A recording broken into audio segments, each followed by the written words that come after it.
When we were small, we didn't know how to walk, how to eat, or even how to speak. But our parents held our hands, fed us, taught us every little thing.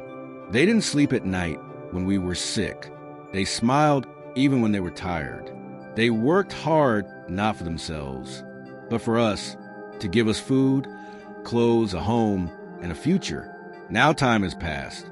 We've grown up, and they've grown old. Their hands are weak now. Their steps are slow. Sometimes they forget things, just like we did when we were little.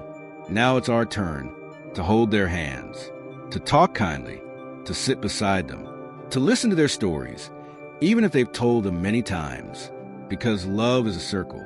They gave us everything when we were helpless, and now when they need us, let's give them the same love. Not just because they are our parents, but because they deserve it. Respect them, care for them, love them just like they once loved us, unconditionally. Parents are not a burden. They are a blessing. Let's never forget their sacrifices and always keep them close to our hearts.